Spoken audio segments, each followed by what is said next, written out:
mulai aja teh, tapi ini punten udah. Oke. Dimulai aja teh sekarang. Boleh. Boleh, Dari oke. streaming ya. Bismillahirrahmanirrahim. Assalamualaikum warahmatullahi wabarakatuh. Waalaikumsalam warahmatullahi wabarakatuh. Alhamdulillahirabbil alamin wassalatu wassalamu ala Rasulillah wa ala alihi washabihi ajmain amma ba'du. Baik, alhamdulillahirabbil alamin. Sekarang di pertemuan yang kelima ya Teh ya? Kelima, iya betul. Bener nggak? Enggak. Ya, Teh? Ini yang ketujuh ya? Oh, yang ketujuh. Iya, kita ini materi yang keempat kan? Masya Allah, udah pokoknya udah banyak juga ya Teh ya? 2, 3, 4, 5. Ini kan materi Q&A, Iya. Masya Allah. Alhamdulillah.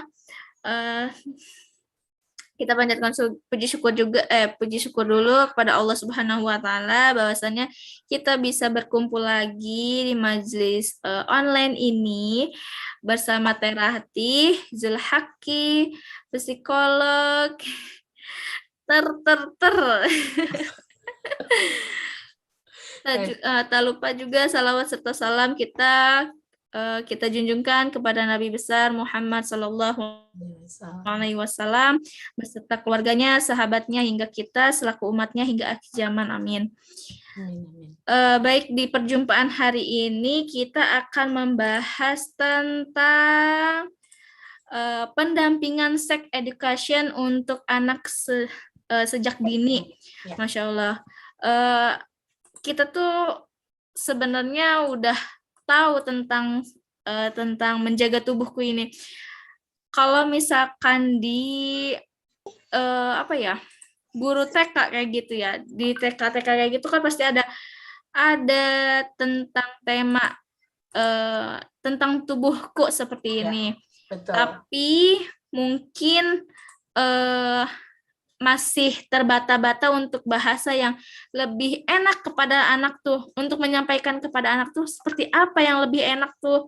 Kadang takutnya kayak ngomong kayak begini, takutnya salah, anak nangkapnya salah kayak gitu ya Teh.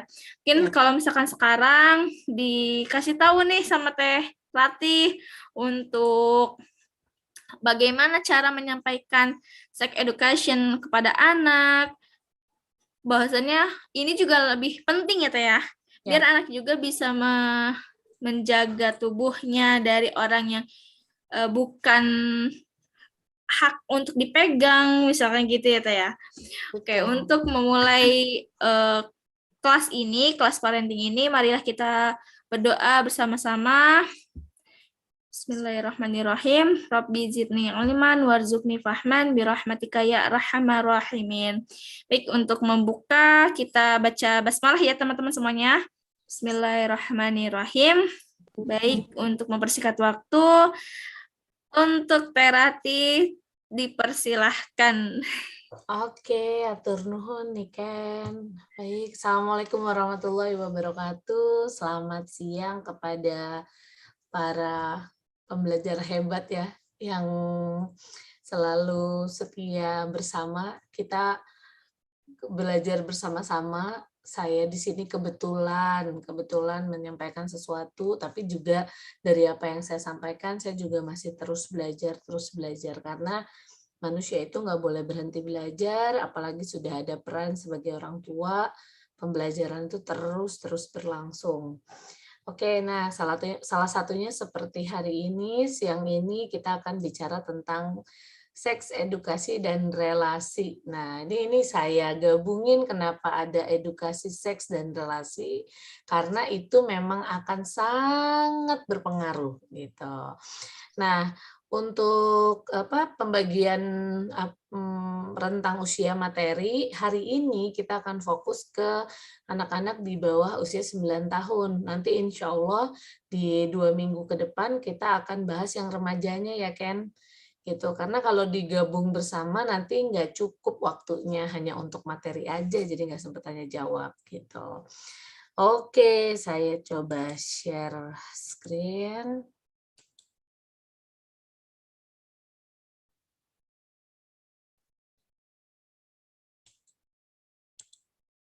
Sebentar. Ini mohon maaf, sinyal saya dari tadi agak bermasalah, jadi mungkin nanti kalau sinyalnya semakin buruk, saya akan stop video ya, tapi kita coba dulu. Oke, apakah sudah terlihat ya, Ken? Sudah ya? Oke.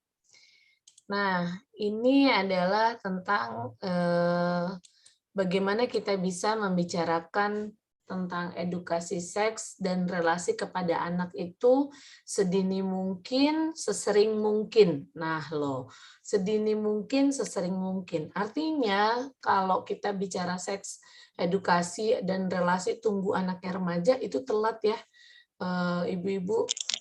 Jadi justru membicarakan tentang seks edukasi dan relasi itu semenjak anak dari usia dini gitu. Semenjak sudah bisa berkomunikasi. Tentunya nanti pasti akan ada pembedaan materinya gitu ya. Jadi apa yang dibicarakan dengan anak-anak usia dini itu beda dengan apa yang dibicarakan ke anak-anak remaja gitu. Kalau sama ya nantinya jadinya tidak bisa terpahami dengan baik. Oke. Nah, biasanya kalau di zaman dahulu kala gitu ya, bicara tentang seks edukasi ini menjadi sebuah hal yang tabu di orang tua kita. Itu menjadi sebuah hal yang nggak boleh dibicarakan, sebuah hal yang nggak boleh dipertanyakan. Jadi anak-anak itu juga cenderung punya ilmu yang sedikit tentang pemahaman si kondisi dia sebagai perempuan misalnya, kondisi dia sebagai laki-laki, dan hanya belajar melalui experience yang dia dapatkan gitu. Mungkin zaman dulu ya, zaman saya kecil gitu ya, orang tua saya nggak ada tuh nunjukin video menstruasi itu prosesnya seperti apa, terus kemudian menstruasi itu apa, nanti cuma dikasih tahu aja. Nanti di usia sekian mungkin kamu akan mens, terus nanti udah pakai pembalut dan lain sebagainya. As simple as that. Cuma sesimpel itu memberikan pemahamannya. Tapi anak-anak zaman sekarang nggak bisa hanya diberikan informasi sebatas itu. Jadi kita harus lebih peka lagi untuk tahu informasi yang perlu kita sampaikan kepada anak terkait dengan pendidikan seks dan relasi ini apa ya sesuai dengan usianya. Sehingga itu bukan lagi sebuah hal yang tabu, tapi hal yang bisa didiskusikan bersama orang tua. Kenapa harus orang tua nih yang mau berdiskusi tentang hal ini? Karena orang tua itu diharapkan jadi sumber yang paling akurat ya. Jadi jangan sampai mereka mencari di sumber-sumber yang tidak diinginkan. Oke. Nah, kenapa namanya kok Sex and Relationship Education? Kenapa kok nggak seks aja atau relationship aja gitu kan? Tapi memang edukasi ini terkait dengan berbagai macam aspek. Jadi kalau kita sudah berbicara tentang edukasi seks, bukan cuma soal anggota tubuh, bukan cuma soal bagaimana menjaga aurat, tapi berbagai macam aspek yang nantinya kan 10.000 buat uang jajan kali, buat pulang uang hapus. ya. Bagaimana tentang berbagai macam aspek, mulai dari aspek emosi, sosial, dan fisik yang berkembang gitu, yang nantinya juga berkaitan dengan hubungan dia dengan temannya, hubungan dia dengan orang tua, dengan lawan jenis, terus kemudian kaitannya dengan jenis kelamin, dan seksualitas manusia, fitrahnya seperti apa, dan kesehatan seksual. Artinya itu semua dalam satu paket. Jadi kalau bicara edukasi seks bukan cuma tentang bagaimana kita menjelaskan alat kelamin wanita dan laki-laki, tapi juga tentang bagaimana dia memposisikan dirinya di lingkungan kaitannya dengan relasi dengan orang lain ya, gitu. Nah, 8 alasan mengapa edukasi seks dan relasi ini harus dilakukan sedini mungkin.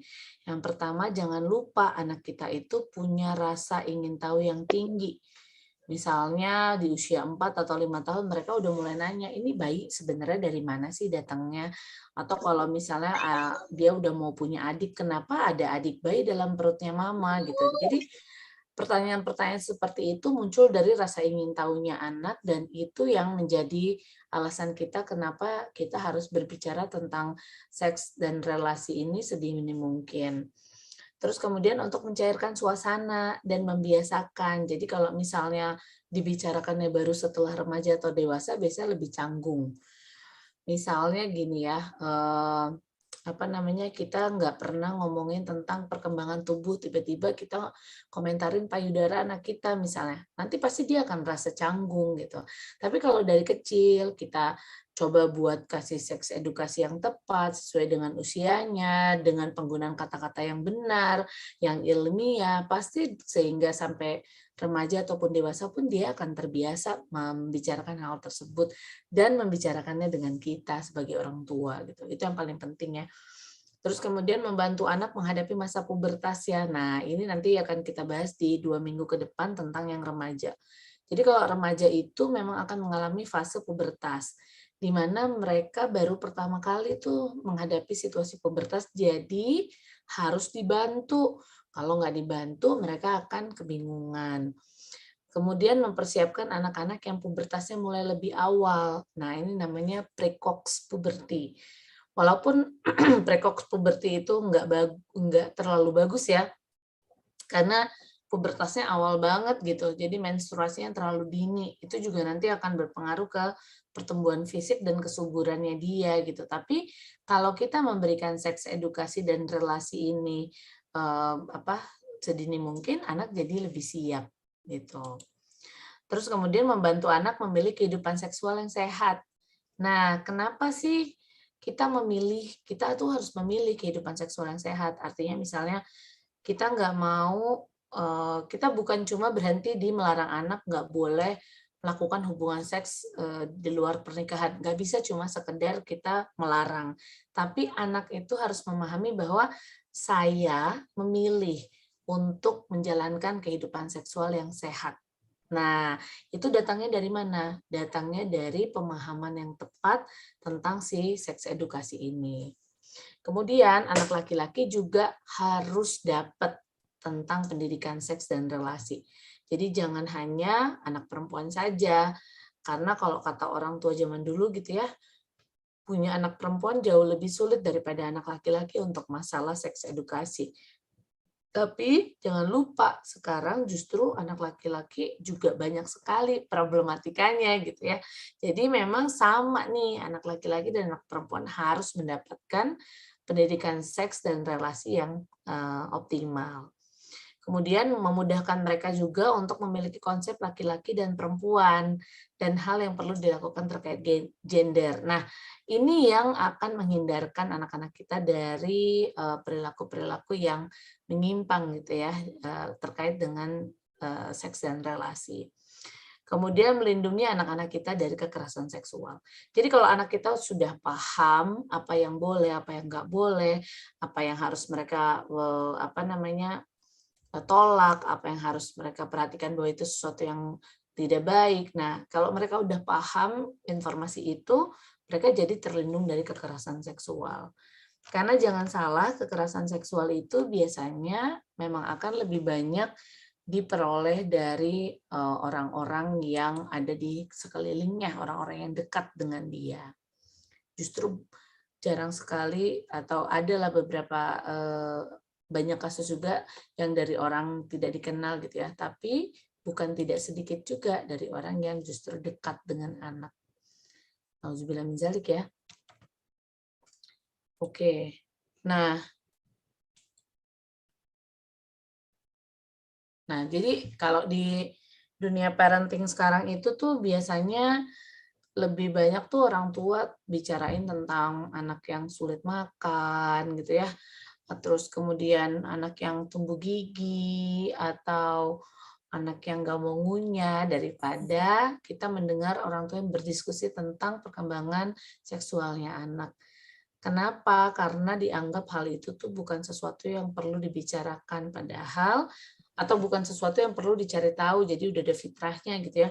Padahal sesuatu yang kaitannya dengan perkembangan seksual anak itu harus kita pahami gitu, supaya kita jadi nggak memberikan informasi yang keliru kepada anak. Jadi kalau orang tua hanya sibuk mencari apa resep makanan yang enak supaya anaknya gendut gitu ya, nah, itu juga perlu belajar bagaimana caranya menjelaskan mimpi basah ke anak laki-laki. Nah, itu adalah tugasnya orang tua gitu. Jadi jangan sampai anak laki-laki kita mencari tahu di tempat-tempat yang tidak diinginkan. Oke. Nah, setiap keluarga itu saya percaya memiliki value atau nilai. Nah, kita sebagai orang tua harus berdiskusi dengan pasangan, value atau nilai apa sih yang ingin kita ajarkan atau berikan pada anak terkait seks, relasi, dan edukasi ini. Jadi, sex, relationship, dan education ini adalah menjadi hal penting gitu ya. Kalau kita nggak ada value yang mau kita sampaikan, akhirnya pendidikan seks dan relasinya jadi terasa hambar gitu. Jadi kalau bisa sebelum memberikan pendidikan seks dan relasi kepada anak, suami istri ini, ayah ibu ini harus diskusi dulu value apa yang mau kita angkat nih. Dan itu masing-masing diserahkan kepada orang tua. Contohnya misalnya gini, kita mau mengangkat value jujur. Jadi mau apapun situasinya kita harus jujur satu sama lain. Misalnya kayak jujur kapan pertama kali dia mendapatkan menstruasi, terus nanti kita diskusi, misalnya kayak gitu. Atau jujur kalau dia ngompol misalnya, seperti itu. Jadi memang kita menerima kejujuran anak gitu. Nah, dari value ini tuh nanti berangkat lebih mudah ya untuk kita menyampaikan pendidikan seks dan relasi tadi. Diskusi dengan pasangan nih, ini contoh-contoh pertanyaan ini tuh saya dapatkan di ruang konseling ya. Contoh pertanyaan yang bisa menjadi bahan diskusi ketika anak berusia 5 tahun melihat 2 orang yang melakukan hubungan seksual di TV atau di YouTube. Nah, bertanya kepada Anda apa yang sedang mereka lakukan? Kira-kira penjelasan seperti apa yang akan diberikan kepada anak? Nah, pertanyaan selanjutnya adalah kok ada ya anak umur 5 tahun bisa kebablasan nonton TV atau YouTube sendirian dan akhirnya kontennya seperti ini. Nah, berarti kan kontrol orang tua juga akhirnya perlu untuk diperhatikan. Atau nih kalau udah mau mulai masuk remaja, anak remaja perempuan usia 14 tahun punya pacar umur 16 tahun. Ini ada beberapa keluarga yang masuk ke ruang konseling punya konsep atau punya nilai anaknya boleh pacaran gitu ya. Nah, terus harus nggak ya kita melakukan intervensi terhadap situasi itu? Atau intervensi seperti apa yang mau dilakukan? Atau tiba-tiba anak lelaki kita nonton video porno. Nah, ini kemarin saya dapat kasus anak laki-laki pinter banget di sekolah gitu ya. Kalau ibunya keluhannya adalah dia pinter banget, tapi kok dia nonton video porno gitu. Jadi sebenarnya nggak ada kaitannya tingkat inteligensi dengan kecenderungan untuk nonton video porno. Nah, berarti kan di sini orang tuanya belum begitu memahami bagaimana seksualitas seseorang gitu ya, dan mungkin anak ini belum dibekali tentang si pendidikan seksual tadi sehingga dia berkembang menjadi anak remaja yang tanpa ilmu gitu.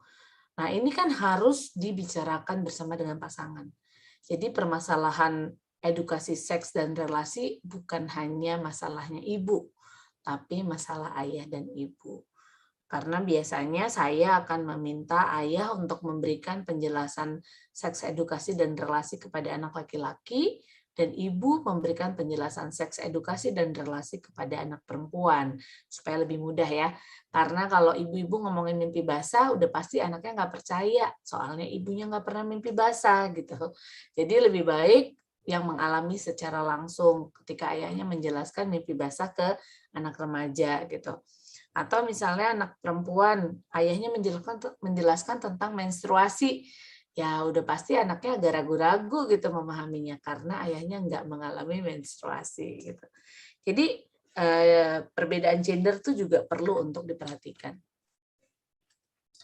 Nah, pertanyaan selanjutnya adalah mulai kapan? Mulai kapan dan dari mana sih mulainya? Saya tuh bingung deh kalau mau masuk ngomongin ini ke anak saya gitu ya. Nggak usah dipikirin mulainya kapan, mulailah dari sekarang. Artinya nggak usah nunggu waktu yang tepat, nggak usah nunggu momen ulang tahun atau momen hari kelahiran atau momen adiknya lahir, nggak. Pokok mulailah dari sekarang dari hal yang paling mudah. Dari mana? Pertama mungkin nanti detail materinya akan saya kasih ya, tapi misalnya contohnya gini, istilah yang benar untuk semua bagian tubuh. Apakah kita sudah membiasakan diri kita untuk menyebut alat kelamin laki-laki itu adalah penis, alat kelamin perempuan itu adalah vagina ke anak kita? Atau kita masih menyebutnya dengan itu kamu tuh, itu kamu gitu. Itu nggak boleh ya, karena nanti akan membingungkan anak. Karena ada double standar. Waktu itu pernah ada cerita, heureuy ini mah ya. Menurut saya nih ini lucu nih kasus ini gitu. Jadi ada ibu yang bercerita bahwa Mbak Rati waktu itu saya udah kasih seks edukasi. Cuma neneknya menggunakan istilah vagina itu adalah dompet gitu. Terus kemudian mereka pergilah ke pusat perbelanjaan. Terus neneknya bilang gini, aduh, nenek lupa nih bawa dompet gitu. Terus si cucunya bilang, loh, kalau nenek lupa bawa dompet, nanti nenek gimana pipisnya? Gitu. Ya, itu adalah contoh akan terjadi multi interpretasi ya. Jadi anak itu bingung jadinya. Padahal dompet kan ada, benda benerannya dompet gitu. Dan pada saat itu nenek lupa bawa dompet itu ya lupa bawa dompet beneran karena mau belanja gitu kan, uangnya jadi nggak kebawa. Tapi anak cucunya menganggapnya dompet itu adalah alat kelamin untuk dia pipis. Jadi akhirnya terjadilah percakapan seperti itu. Nah, untuk menghindari adanya interpretasi yang banyak, terus kemudian membingungkan anak, gunakanlah istilah yang ilmiah. Itu bisa mulai dari situ dulu tuh, yang paling sederhana ya, gitu. Oke, nah ini materi umum ya, materi umum, seks edukasi dan relasi untuk anak di bawah usia 9 tahun. Nah, urutan utamanya itu bukan tentang pengenalan anggota tubuh sebenarnya, tapi tentang literasi emosi. Jadi tentang bagaimana dia bisa mengekspresikan emosinya secara tepat, tentang bagaimana dia bisa bilang enggak kalau dia nggak mau melakukannya, misalnya seperti itu. Terus tentang trust and help. Trust and help ini adalah bagaimana anak bisa percaya dan mencari bantuan ketika dia mengalami satu situasi yang nggak nyaman. Jadi kalau anak kita itu belum termasuk anak yang membangun trust dan help yang baik, ketika mereka menghadapi situasi yang membingungkan, mereka akan diam aja. Misalnya ada anak usia 6 tahun mulai masuk di fase genital gitu ya, mereka mulai mengeksplor alat kelamin, garuk-garukin vaginanya atau garuk-garukin vaginanya atau pegang-pegangin penisnya gitu ya sampai kemudian luka. Nah, kalau dia nggak percaya dan dia takut untuk bercerita, kemudian dia nggak mau mencari bantuan, pasti akan mengakibatkan jadinya ada luka ya di sekitar situ dan ada iritasi, dan itu pasti akan membuat anak merasa nggak nyaman gitu. Nah, begitu pentingnya kita tuh membangun rasa percaya pada anak bahwa it's okay loh kamu cerita sama kita sebagai orang tua, dan kamu harus bercerita ketika kamu merasakan tidak nyaman. Nanti kita cari tahu jalan keluarnya seperti apa. Nah, materi yang selanjutnya adalah body awareness. Body awareness ini adalah masuk ke dalam anggota tubuh ya, pengenalan anggota tubuh, terus kemudian nama-nama anggota tubuhnya, fungsinya apa, baru kemudian nanti spesifik ke alat-alat reproduksi gitu ya, alat kelamin, terus kemudian perkembangan tubuhnya, mulai dari yang tadinya dia bayi, kecil, nggak bisa jalan, terus kemudian bisa berdiri, bisa berjalan, bisa berlari, terus nanti mereka mulai ketika remaja mulai ada perubahan bentuk tubuh dan lain sebagainya. Nah, itu adalah body awareness. Supaya mereka paham bahwa tubuh itu akan bertumbuh gitu seiring dengan berjalannya waktu. Nah, materi selanjutnya yang bisa disampaikan kepada anak adalah terkait kebersihan tubuh ya, atau higienitas. Nah, ini bukan cuma tentang bagaimana mandi junub atau mandi wajib, tapi juga tentang bagaimana cara dia membersihkan alat kelamin setelah habis buang air kecil atau buang air besar gitu. Terus kemudian bagaimana dia harus mandi setiap hari, ganti pakaian, ganti celana dalam, itu masuk dalam seks edukasi. Jadi bukan hanya perkara tentang bagaimana menutup aurat, tapi juga bagaimana dia menjaga kebersihannya, gitu. Nah, emotional literacy itu pasti kaitannya tentang emosi-emosi dasar ya.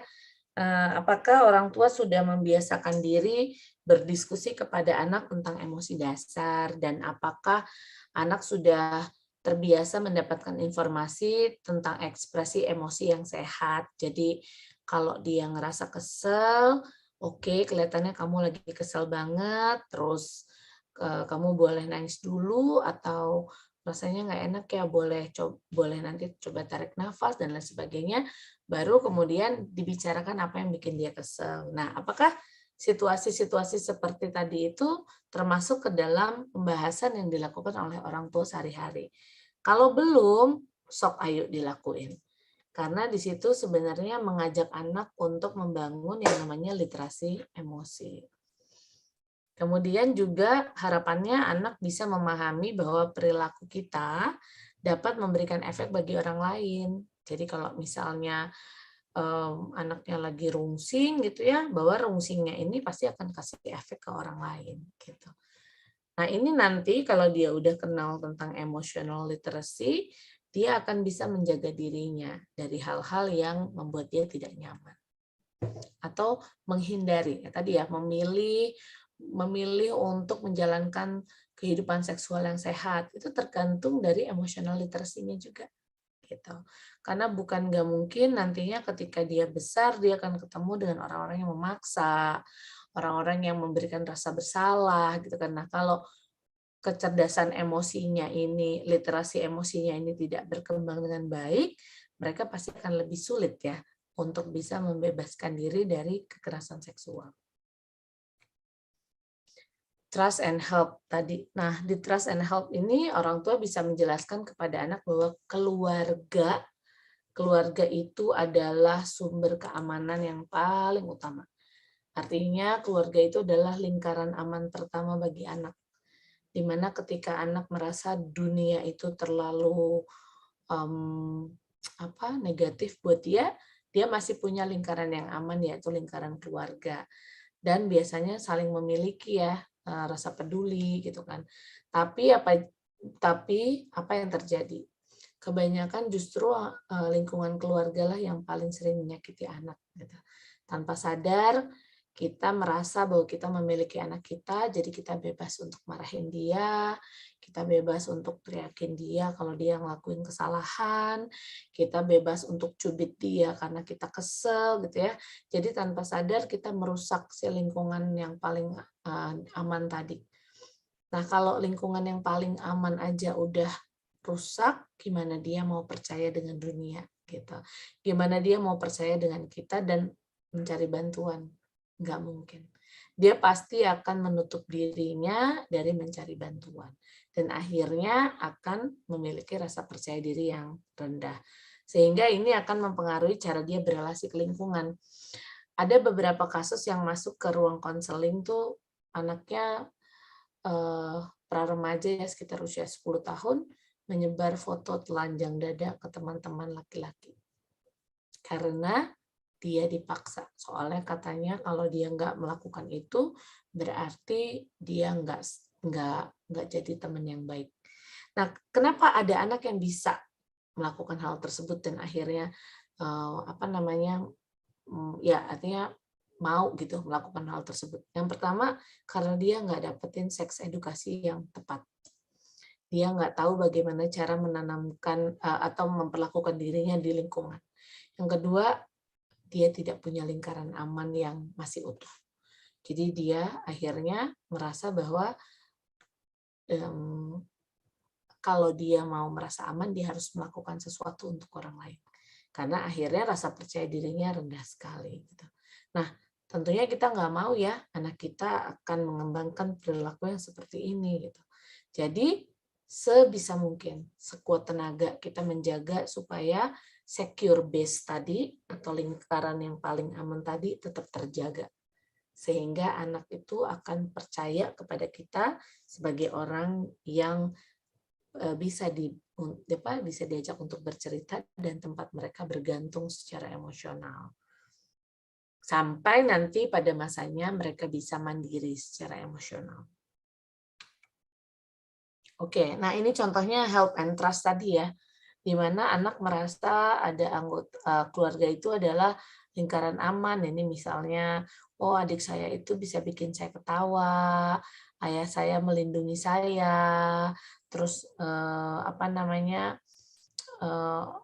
ini bisa orang-orang di rumah itu bisa bantu dia atau pilihin dia makanan yang sehat gitu ya. Jadi nggak ada yang menyerang dia tuh. Terus ada anggota keluarga juga atau guru membantu dia merasa lebih baik atas diri dia. Jadi lingkaran aman itu adalah orang-orang yang senantiasa memberikan dukungan positif gitu kepada individu. Kebayang kalau ada anak yang sebenarnya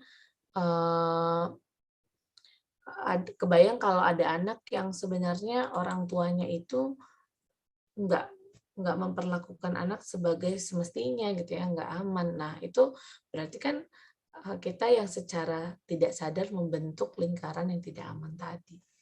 Nah nanti kita akan coba lihat ya bagaimana menghadapi orang tua yang menciptakan lingkungan tidak aman ya.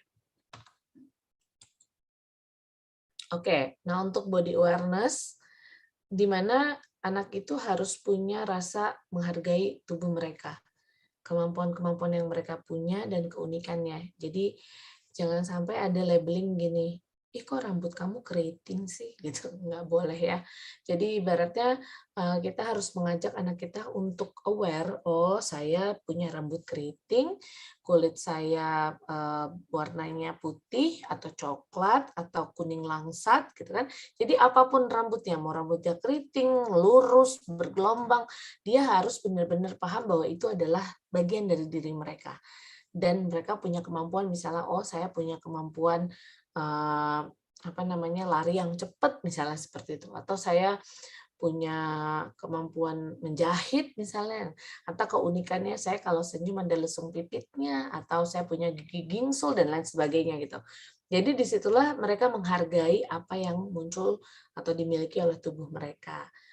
Ketika anak mengetahui bahwa manusia itu melakukan reproduksi dengan menghasilkan bayi, dia tahu bahwa bayi itu nanti akan menjadi anak-anak dan akan tumbuh menjadi orang dewasa. Jadi akhirnya anak sadar gitu, akan ada pertumbuhan. Selain itu juga body awareness, anak mampu menyadari perubahan yang terjadi pada tubuh mereka. Mulai dari yang tadinya nggak punya gigi jadi ada gigi, mungkin kalau yang remaja ya, yang paling signifikan biasanya remaja nih, mulai punya payudara yang tumbuh, terus kemudian mulai ada rambut-rambut pubik gitu. Mampu mengenali nama-nama yang sesuai. Nah, dari mana mereka kenal nama? Tentunya dari bagaimana kita mengenalkan itu. Jadi jangan sampai ada multi interpretatif. Kemudian mampu mengenali fungsi dari bagian tubuh mereka. Fungsi itu kan macam-macam ya. Fungsi itu bukan cuma dari bagian tubuh yang kaitannya dengan reproduksi aja, tapi dari berbagai macam anggota tubuh, anatomi tubuh gitu. Jadi disitulah anak bisa mampu mengenali atau aware dengan tubuh mereka. Kalau mereka sudah aware dengan tubuh mereka, nantinya mereka akan jadi mau menyayangi tubuh mereka. Misalnya kalau mandi itu bagian mana yang perlu diperhatikan lebih banyak, bagian mana yang mungkin mereka nggak sampai untuk menjangkaunya, terus kemudian masih dibantu oleh orang tua. Nah, ini terkait dari bagaimana orang tua percaya anak bisa mandi sendiri, terus kemudian kita mencoba mengurangi intervensi kita gitu ya. Nah, ini kan belajar percaya juga sama kemampuannya anak. Nah, yang terakhir tentang higienitas. Di higienitas ini sebenarnya harapan kita ya, anak itu bisa tahu mengapa kebersihan atau higienitas itu penting. Karena dari situ orang tua bisa anak akhirnya bisa terbantu untuk menjaga kebersihannya mereka. Tentunya dimulai dari memberikan penjelasan, kenapa sih kebersihan itu perlu dijaga, cara-caranya, rutinitasnya harus seperti apa, area-area yang perlu diperhatikan apa saja, di mana memakai baju, di mana melepas baju, dan lain-lain. Karena sejujurnya anak-anak sekarang itu lebih banyak tidak aware kapan mereka harus melepas dan memakai baju dan di mana, karena banyak dibantu oleh asisten rumah tangga atau orang tua banyak membantu karena supaya cepat gitu. Jadi kebanyakan anak-anak nggak paham itu karena kita tidak memberikan kesempatan, bukan karena mereka nggak bisa, tapi kita yang nggak bisa mengatur diri kita untuk memberikan kesempatan kepada anak. Oke, nah ini adalah contoh ya. Kayak misalnya apa saja sih yang perlu dilakukan, misalnya kayak kosakata tentang anggota tubuh, terus rutinitas untuk bisa dilakukan sebelum tidur. Apa sih rutinitas sebelum tidur tuh? Mulai dari cuci muka, terus kemudian sikat gigi, ambil wudhu, baru tidur gitu kan. Jadi ada hal-hal yang sebenarnya di setiap keluarga itu menjadi sesuatu yang bisa dibangun sebagai sebuah rutinitas. Terus kemudian paham area mana sih yang boleh dilihat dan disentuh oleh orang lain gitu kan ya. Nanti anak jadi tahu, 4 area yang boleh disampaikan, 4 area yang nggak boleh disentuh dan dipegang oleh orang lain selain ibu atau dokter yang ditemani oleh orang tua gitu. Jadi anak juga akhirnya paham, berangkat dari situ saya tidak bisa sembarangan melakukan sesuatu gitu. Tapi kalau kita sendiri nggak tahu bagaimana menjelaskannya kepada anak atau anak tidak terinformasikan secara tepat, jadinya anak nggak tahu. Oke. Nah, tipsnya ketika kita mau bicara tentang seks sama anak, yang pertama biasakan untuk membicarakan hal ini sedini mungkin ya. Bahkan sebelum anak masuk ke usia di mana sulit untuk berdiskusi. Saran terbaiknya adalah ketika anak sudah bisa diajak untuk berkomunikasi, sebenarnya kita sudah mulai bisa berbicara kepada anak tentang seks edukasi dan relasi. Tapi sebenarnya kalau dari bayi ya kita sudah bisa membiasakan anak untuk kayak kita bersihin dulu ya diapersnya, itu kan hygiene gitu ya. Itu kan masuknya seks edukasi juga. Atau kita mandi dulu ya supaya bersih gitu. Walaupun anaknya nggak menimpali balik apa yang kita omongin, tapi di situ dia tahu bahwa itu untuk menjaga kebersihan. Itu kan masuk topik higienitas ya, jadi sudah masuk ke dalam sexual education. Terus kemudian bicaralah sesering mungkin, mengulang-ulang. Jangan beranggapan bahwa nanti anaknya bosen nggak nih kalau diulang-ulang. Enggak. Asal kita tahu waktu dan kita menggunakan intonasi yang tepat dan tidak terkesan menggurui gitu. Jadi anak itu memang harus disampaikan, ketika kita menyampaikan sesuatu kepada anak, kita harus menyampaikannya secara berkala dan berulang. Karena anak itu memang biasanya perlu pengulangan gitu. Supaya juga kalau kita sering bahas tentang hal itu, dia jadi nyaman untuk membahasnya.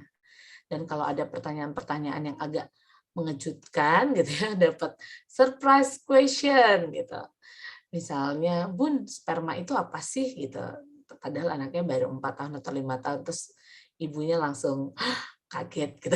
Kita harus jaga kontrol muka gitu ya. Jangan sampai justru dia akhirnya jadi takut, aku salah ya nanya ini gitu. Padahal pada saat anak kita memberikan surprise question seperti itu, kita tinggal tanya aja lagi, menurut kamu apa yang ingin kamu tahu dari sperma gitu. Kita pengen tahu dulu dong pemahaman dia apa gitu kan. Terus kemudian berusaha untuk jujur dan sesederhana mungkin. Jadi jangan justru menjawab pertanyaan anak itu dengan pertanyaan lagi. Maksudnya yang akhirnya menimbulkan pertanyaan lagi bagi anak gitu. Dan itu yang akan membuat anak mencarinya ke tempat lain gitu. Kalau jawaban kita itu, kalau kita nggak tahu jawabannya, kita bilang, aku coba cari tahu dulu ya, karena aku masih ragu nih jawabnya gitu. Atau kalau ibu-ibu biasanya pertolongan pamungkasnya adalah kita tanya ayah ya gitu. Itu nggak apa-apa juga gitu ya. Atau kadang-kadang orang tua tuh suka malu gitu ya kalau misalnya kelihatan nggak bisa di depan anak. Padahal sebenarnya itu nggak apa-apa loh. Kita tuh nggak mesti harus selalu terlihat wah gitu depan anak ya, bahwa kita tahu semuanya, enggak. Kita tuh manusia biasa yang mungkin kita juga masih belajar, dan saya percaya bahwa setiap kita punya anak, entah itu anak pertama, anak kedua, pasti ada pelajaran baru deh yang kita dapetin, dan itu yang harus disampaikan kepada anak ketika kita memang nggak bisa atau kita nggak tahu jawabannya. Nanti kita cari tahu dulu ya gitu. It's okay kok. Bukan berarti nantinya anak jadi nggak hormat sama kita pada saat dia tahu kita nggak tahu jawabannya gitu. Kemudian simpelnya ini adalah jangan sampai justru berlebihan ya menjelaskannya. Anaknya nanyanya apa, terus kita udah kompleks banget nih pikirannya, jadi menjelaskannya terlalu berlebihan. Nanti anaknya pusing gitu. Nah, untuk tahu supaya kita nggak berlebihan adalah ya kita coba tanya apa sih yang ingin dia tahu dari pertanyaan yang dia sampaikan. Seperti itu. Jangan menunggu sampai anak yang bertanya. Jadi dia nggak nanya, udah deh nggak usah dibahas gitu. Biasanya kalau kita menghindari seperti itu, mungkin anak nggak bertanya justru, tapi tetap butuh tahu. Dan jangan sampai kalau kita nggak memberitahu, dia berpikir bahwa kita memang nggak mau menjelaskan, dan dia akhirnya bertanya ke orang-orang yang mungkin tidak bertanggung jawab gitu ya. Kecuali dia punya mentor khusus, misalnya di sekolah dia bisa bertanya ketika ada seks edukasi gitu kan. Nah, itu kan memang momennya. Jadi saya sarankan orang tua itu harus benar-benar membuat waktu khusus untuk berbicara tentang seks edukasi dan relasi ini.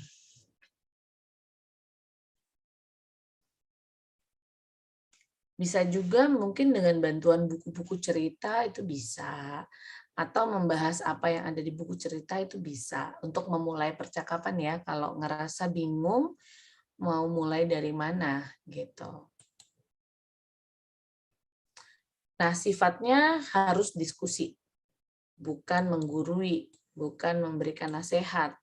Jadi kalau misalnya kita jatuhnya langsung memberikan nasihat, anak tidak membuka pikirannya untuk berdiskusi.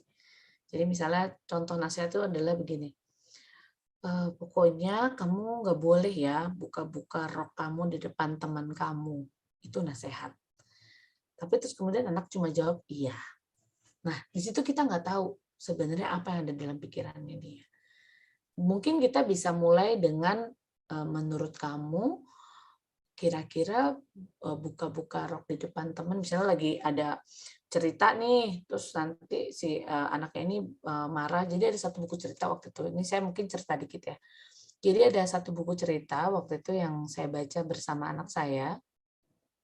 Di buku cerita ini ceritanya ada anak perempuan yang ketabrak jatuh, terus kemudian yang nabrak ini anak laki-laki.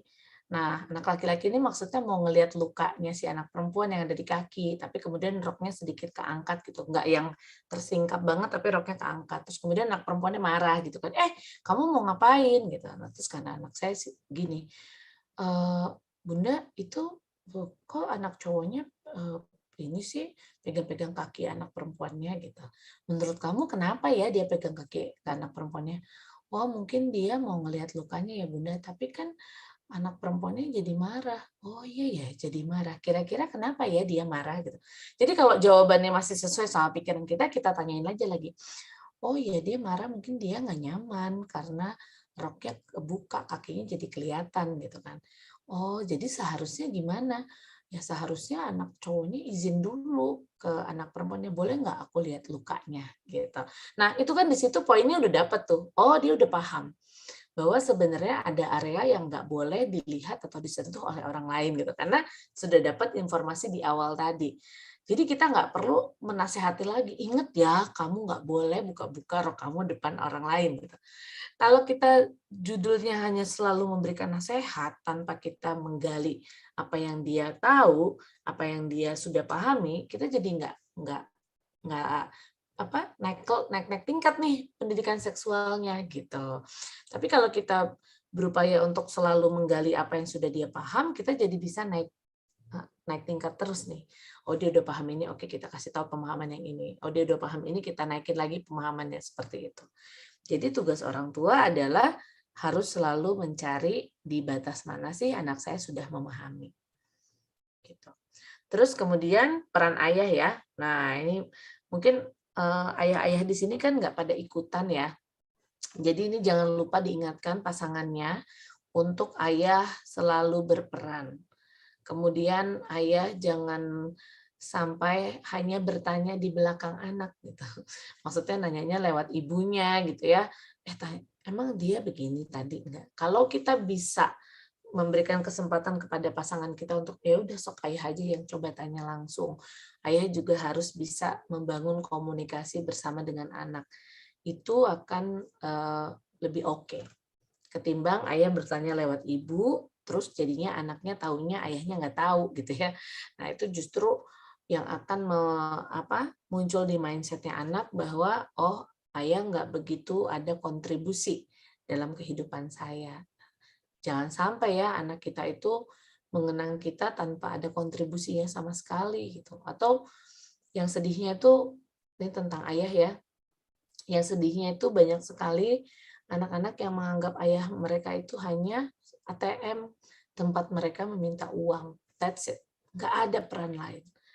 Nah, karena yang mereka tahu ayah bekerja, ayah yang memberi uang ibu, ayah yang memberi uang anak-anak gitu kan.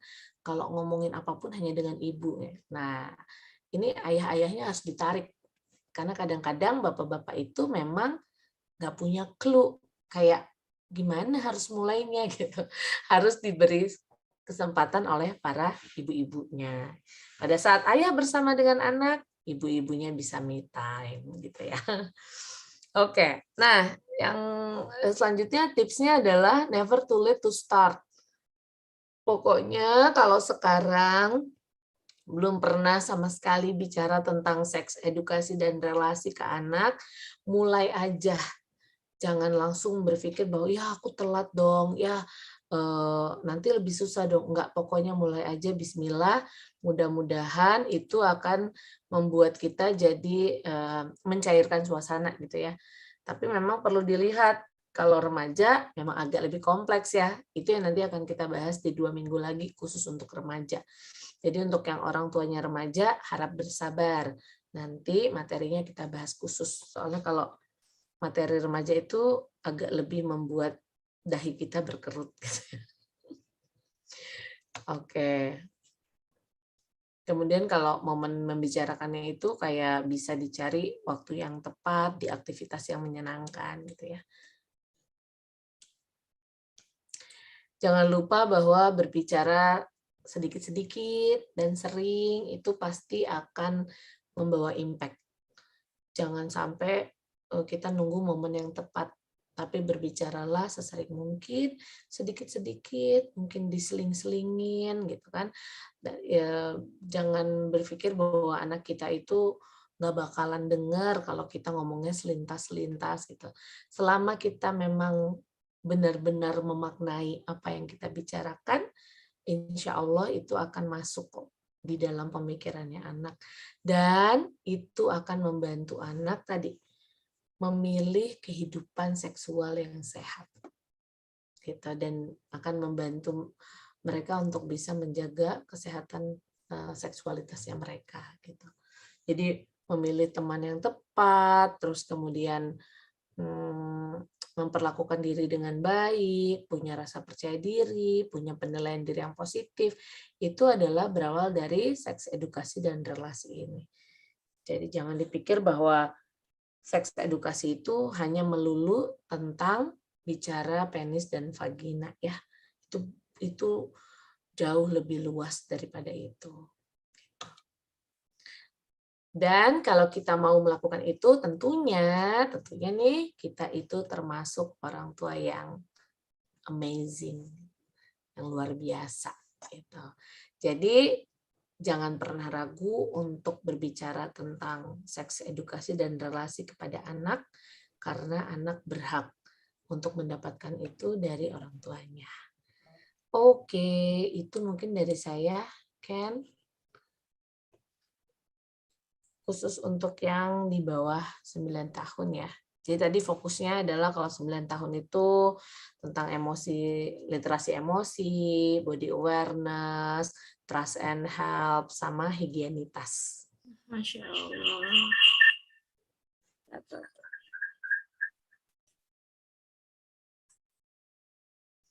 Kayaknya yang satunya mesti dimatiin suaranya, Ken. Udah teh. Udah ya? Udah ya? Udah. Ya, oke. Alhamdulillahirrabbilalamin. Materi hari ini, Masya Allah, good. Ini benar-benar menjadi hal yang terpenting juga untuk edukasi untuk orang tua gitu ya, Teh. Padahal udah beranjak dewasa, udah lama umur pernikahannya, tapi kalau misalkan pendampingan sex education ini emang butuh pembaruan untuk ilmunya juga ya, Teh ya. Karena kan sekarang tuh anak tuh juga beda-beda ya. Karena zaman, jadi perubahan sikap, sifat semuanya berpengaruh terhadap lingkungannya gitu. Banget. Banget. Ini juga udah jadi guru TK pun harus bener-bener. Padahal ada tema tuh, Teh. Tema diriku. Dia kan menceritakan diriku gitu ya. Tapi masih awal apa aja yang boleh dipegang sama orang lain, diperbolehkan oleh orang lain. Selengkapnya pasti itu tugas orang tua di rumah ya, Teh. Kalau misalkan Betul sekali. Jadi memang bagaimana anak itu bisa memahami diri mereka, ya tentunya dimulai dari keluarga ya, gitu. Tema diriku tuh biasanya memang diberikan di sekolah, Ken, tapi harusnya orang tua juga melengkapi itu ya di rumah. Gitu. Insya Allah. Oke, sekarang masuk ke tanya jawab ya, Teh ya. Kita waktunya. Baik, untuk teman-teman yang mau bertanya, silahkan di kolom chat, atau ada yang mau langsung bertanya ke Terati. Tapi kayaknya udah ada ya, Ken, beberapa. Aku coba lihat juga ya di kolom chat. Di awal ada yang DM ke Niken ini. Oh, oke. Boleh ini yang DM dulu atau yang ini? Oke, yang DM dulu satu orang, Teh. Boleh. Oke, ini ada bertanya dari Umahat, izin bertanya katanya. Anak-anak usianya 10 tahun, Teh. Tapi kemarin itu ada pertanyaan dari anaknya itu gini, bokep apa sih nih? Katanya gitu. Nah, terus si abangnya itu, ominya itu bilang, abang tahu dari mana? Terus dia menirukan gerakan yang temannya tuh kasih tahu tuh. Itu yang tidak diperbolehkan gitu loh ya. Udah gitu, uminya ini bilang kayak gini, saya cuma bisa menjelaskan secara benar, khawatir salah juga Teh. Saya cuma bilang astagfirullah, itu gak bagus Bang. Nah, yang saya tanyakan bagaimana menjelaskan hal tersebut kepada anaknya gitu. Oke, sebenarnya yang pertama harus dilakukan oleh orang tua adalah menjaga respon. Menjaga respon, jangan sampai anak ini akhirnya merasa bersalah karena dia menanyakan itu, karena itu adalah pertanyaan yang saya rasa memang pingin dia tahu apa sih itu bokep gitu ya. Nah, tapi tadi ibunya udah benar tuh dengan mengatakan abang tahu dari mana kata-kata itu gitu kan. Tapi yang kurang adalah apa yang pingin abang tahu gitu. Iya, misalnya abang kok ada gerakan begini. Oke, bokep itu sebenarnya istilah, tapi nggak ada tuh di KBBI gitu. KBBI itu kan kamus besar gitu. Jadi itu istilah yang digunakan oleh orang-orang untuk satu jenis film tertentu atau film dewasa.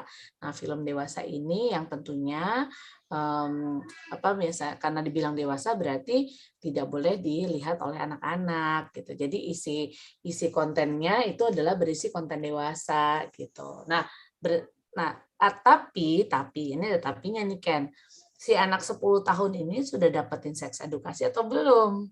Gitu. Artinya kalau dia belum pernah dapatkan seks edukasi dengan orang tua dan orang tua belum pernah berbicara tentang seks sama sekali ke anak, ini pasti akan jadi pembicaraan yang sangat canggung. Gitu. Nah, saran saya adalah karena dia anak laki-laki, coba juga ikut sertakan ayahnya untuk menjelaskan hal ini. Terus misalnya dia mencontohkan gerakan ya tadi gitu. Tadi mamanya udah benar nih dengan bilang bahwa itu adalah sesuatu yang nggak boleh abang contohin ya gitu, karena itu adalah sesuatu yang misalnya bisa membuat orang bingung, itu abang lagi ngapain yang kayak gitu. Jadi dibawa penjelasannya itu adalah ke hal-hal yang sifatnya kayak itu akan bikin orang bingung loh, masa tiba-tiba abang ngelakuin hal seperti itu gitu. Jadi jangan dibawa serius dulu karena belum tentu dia paham itu adalah hubungan seksual. Gitu. Jadi kita harus cek dulu nih pemahaman anaknya sampai di mana, baru berangkat dari situ. Kecuali dia udah nanya benar-benar kenapa orang dewasa melakukan hubungan seksual. Nah, kalau anaknya udah nanya benar-benar seperti itu, ya kita jawab. Karena untuk meneruskan keturunan. Gitu. Dan itu dilakukannya di dalam pernikahan. Gitu. Makanya harus dilengkapi orang dewasa yang ada dalam pernikahan. Gitu. Karena 10 tahun udah menjelang remaja ya. Jadi mesti hati-hati memberikan jawaban, jangan dianggap mereka anak kecil gitu. Seperti itu sih. Mudah-mudahan yang anak 10 tahun tadi sudah pernah dapat seks edukasi ya. Katanya belum ada. Belum ada. Belum pernah ya? Wah, kalau belum pernah ini agak panjang pasti penjelasannya ke anaknya. Dimulai dari ya bahwa ada ya tadi ya konten dewasa, konten anak. Nah, ya udah berarti berangkatnya dari konten aja. Bahwa bokep itu adalah sebutan untuk untuk film-film yang berisi konten dewasa. Dewasa artinya tidak boleh dikonsumsi oleh anak-anak, seperti itu aja. Gitu. Karena dia belum dapetin, jadi jangan luas banget dan di dalamnya ada hubungan seksual terus nanti ada ini, nggak usah luas banget menjelaskannya ke anak gitu. Dan perlu dicari tahu dia dapat kata-kata itu dari mana. Dari teman-temannya. Karena bukan nggak mungkin nanti tiba-tiba akan nonton gitu. Karena rasa ingin tahunya lebih. Betul. Oke, ini udah ada yang raise hand Teh. Ada yang raise hand Umi Tias. Ya, silakan Umi Tias. Pak Umi. Iya, Masya Allah. Assalamualaikum warahmatullahi wabarakatuh. Waalaikumsalam warahmatullahi wabarakatuh. Suaranya kecil banget Umi. Mau bertanya lagi nih. Kecil. Udah. Sudah. Ya. Mau bertanya, kalau misalnya anak usia kira-kira 5-7 tahun ya Teh ya, itu dengan dia nggak pernah nonton atau nggak pernah baca apa-apa, tapi dia tuh ada rasa ketertarikan kayak tiba-tiba di tempat sepi gitu, kalau misalnya lagi nggak ada orang melorot-melorotin celana, gitu Teh. Nah itu gimana itu Teh? Oke. Nah, ini terus mainan ininya gitu-gitu. Itu pertanyaan bagus nih. Tadi saya sempat menyinggung ada kira-kira sih nggak cuma 1-2 yang melakukan itu ya Teh ya. Makanya saya tanya itu gimana dan cara pengalihannya seperti apa gitu. Oke, baik. Terima kasih Om. Jadi sebenarnya tadi sempat saya singgung sedikit tentang namanya fase genital. Nah, fase genital itu biasanya akan mulai muncul di anak sekitar usia 5 tahunan sampai 6 atau 7 tahun. Fase genital tuh ngapain? Mereka eksplorasi alat kelamin. Megang-megangin alat kelamin. Jadi, kalau anak laki-laki megangin penis, mungkin mereka dapetin sensasinya ya kenyal-kenyal gitu ya. Terus kalau anak perempuan megangin vaginanya gitu. Itu secara psikologis memang ada periode seperti itu. Nah, yang perlu diperhatikan adalah respon orang tuanya atau orang yang melihat ya, entah itu asisten rumah tangganya misal menemui anaknya yang melakukan hal itu gitu. Karena respon itu yang akan mempengaruhi apakah perilaku tersebut akhirnya dilanjutkan atau enggak. Nah, yang pertama yang harus dilakukan adalah kita nggak boleh reaktif. Reaktif dengan, kamu ngapain kayak gitu? Kamu tahu nggak kalau itu dosa? Kalau itu tuh sesuatu yang nggak boleh kamu lakukan. Nah, kalau kita udah reaktif seperti itu, udah pasti anaknya kaget, shock, berhenti saat itu juga, tapi tetap akan melakukan. Nah, yang perlu kita lakukan adalah memberikan informasi bahwa sesuatu yang dia lakukan itu masuk ke dalam kategori berbahaya karena pertama dia harus tahu tangannya ini kotor. Oke. Tangannya ini kotor dan mungkin ada kuman dan kukunya bisa melukai alat kelaminnya. Soalnya kan alat kelaminnya itu sesuatu yang sifatnya sensitif gitu ya. Apalagi kalau misalnya terlalu sering dieksplorasi gitu. Karena mereka kan dapetin sensasi dari syaraf-syaraf yang ada di sekitarnya itu. Jadinya mungkin geli lah atau apapun itu. Nah, kalau kita menjelaskannya ke sisi higienitas, mereka akan lebih masuk akal di sisi mereka. Terus kemudian yang kedua, kalau misalnya mereka nggak nyampe menyentuh alat kelamin, tapi pelorotin celana atau buka-buka bajunya di sembarang tempat atau tempat sepi gitu. Kita kasih tahu aja bahwa itu masuk ke dalam 4 area yang nggak boleh dilihat, disentuh, atau kemudian dieksplorasi secara berlebihan. Karena sesuatu yang tertutup itu seharusnya memang tidak dibuka. Nah, jadi untuk mempermudah anak memahami aurat itu adalah kita kasih tahu apa yang sebenarnya ditutup oleh baju. Jadi kalau kamu pakai baju ya, pakai baju, pakai celana, itu sebenarnya area yang memang nggak boleh dibuka di sembarang tempat dan nggak boleh diekspos kecuali kamu sedang mandi atau kamu sedang buang air kecil atau buang air besar gitu. Jadi dibawanya ke pemahaman yang lebih konkret. Karena 5-7 tahun pemahaman mereka masih sangat konkret. Jangan langsung diarahkan ke nanti dosa. Terus kemudian nanti biasanya kalau ibu-ibu tuh nanti Allah marah atau nanti dicatat sama malaikat. Nah, anak 5-7 tahun belum bisa memahami itu. Tapi bawalah ke pemahaman yang lebih konkret. Bahwa kaitannya dengan higienitas ya. Kebersihan itu nanti akan membuat alat kelamin kamu jadi kotor, ada bakterinya, bisa luka, kena kuku, dan lain sebagainya.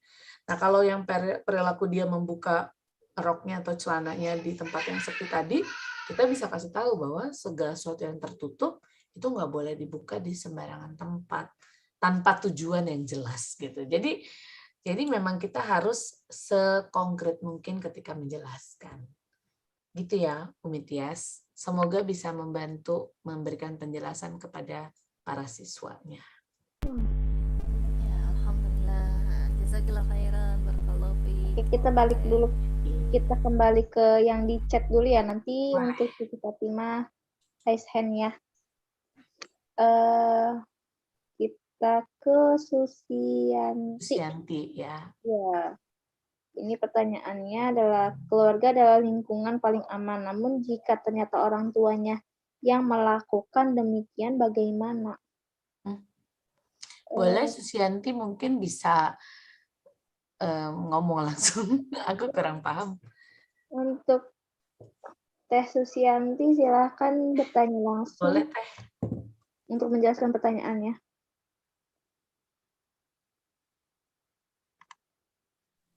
Oke, sebelumnya Assalamualaikum warahmatullahi wabarakatuh. Waalaikumsalam warahmatullahi wabarakatuh. Jadi untuk pertanyaannya, karena keluarga kan adalah tempat ternyaman untuk si anak bisa cerita mengenai hal-hal sensitif dan sangat privasi gitu kan. Tapi ada beberapa anak yang mungkin tidak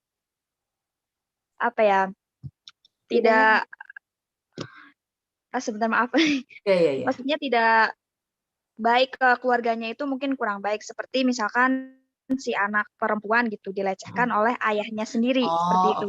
oke. Maksud saya seperti itu. Oke. Nah, itu tanggapannya seperti apa? Baik. Nah, itu tadi ya, artinya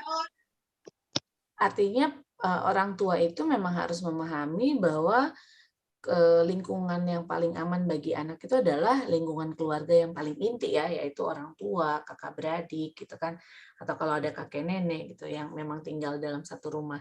Nah, tapi ketika kekerasan itu atau pelecehan itu dilakukan oleh lingkungan yang paling aman tadi, tentunya kalau anaknya masih kecil ya berarti salah satu anggota keluarga yang lain yang melihat itu harus bisa melakukan tindakan yang tepat gitu.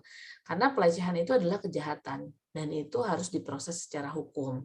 Terus kemudian kalau misalnya ternyata yang melakukan pelecehan itu mengalami gangguan psikologis, berarti yang menjadi pelaku harus ditangani dan yang menjadi korban harus ditangani.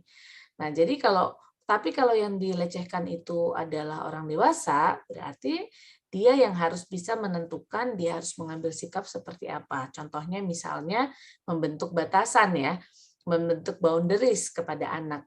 Contoh yang nggak boleh dilakukan oleh orang tua adalah memaksa anak untuk dipeluk atau dicium. Walaupun kita orang tuanya, kita nggak boleh maksa anak kita mau dicium atau dipeluk sama kita. Jadi misalnya kita bilang ini, Dek, cium dong gitu. Misalnya namanya orang tua ya, pengen peluk, nggak mau ah. Oh ya udah, oke, kalau kamu udah mau dicium atau dipeluk kasih tahu aku ya gitu. Kita harus begitu. Tapi kalau misalnya anak nggak mau, kamu nggak mau dicium sih sama aku, kamu jahat deh, aku sedih, itu kita sama aja memaksakan sesuatu yang anak kita nggak mau. Padahal kita mengajarkan ada area yang nggak boleh disentuh dan diperlihatkan kepada orang lain dengan sukarela gitu kan. Artinya kita melanggar apa yang kita ucapkan. Nah, makanya tadi orang tua itu harus paham batasan-batasan. Itu kalau untuk anak yang masih kecil ya. Jadi jangan pernah paksa anak kita untuk melakukan sesuatu yang dia nggak mau. Karena itu akan membahayakan nantinya. Dia akan melakukan itu untuk orang lain gitu. Nah, terus kalau yang kasusnya yang pertanyaannya Teh Susianti tadi, kalau misalnya kitanya udah dewasa, kita yang set boundaries. Kita bilang enggak, kita bilang jangan, atau kalau itu masih berlanjut, kita perlu melakukan tindakan karena pelecehan itu termasuk ke dalam tindakan kriminal ya, seperti itu. Gitu sih Teh Susianti. Mudah-mudahan menjawab ya. Baik, makasih. Sama-sama.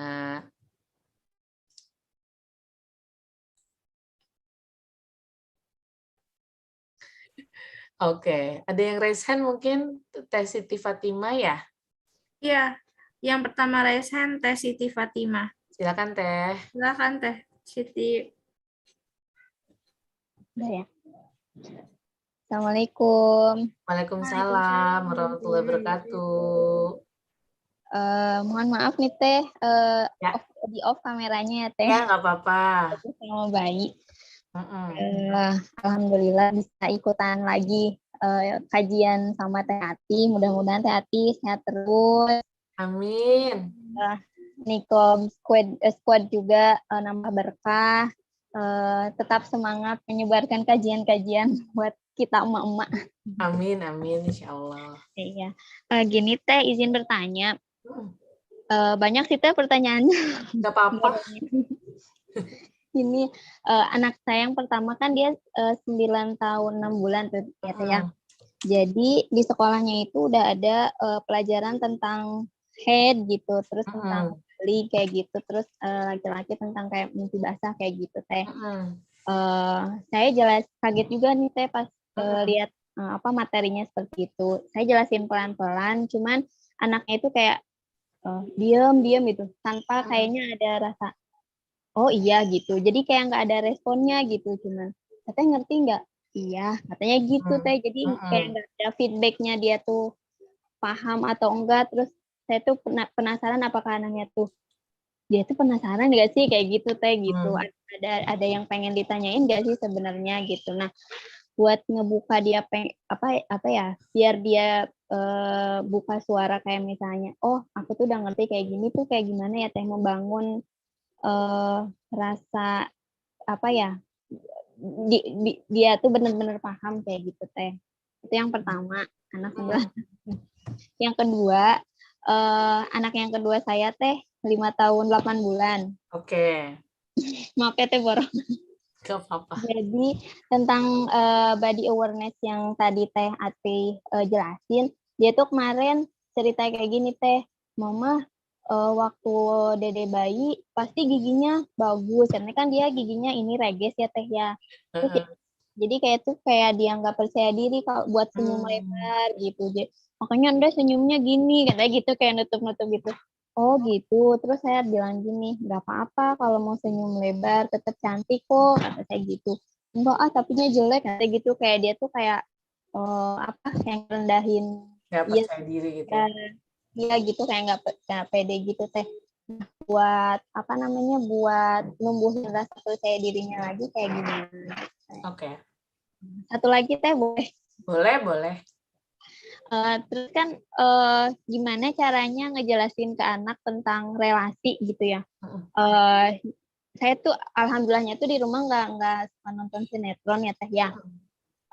Cuman kan dia ngedenger dari cerita teman-temannya, terus nonton di YouTube juga tayangan gitu.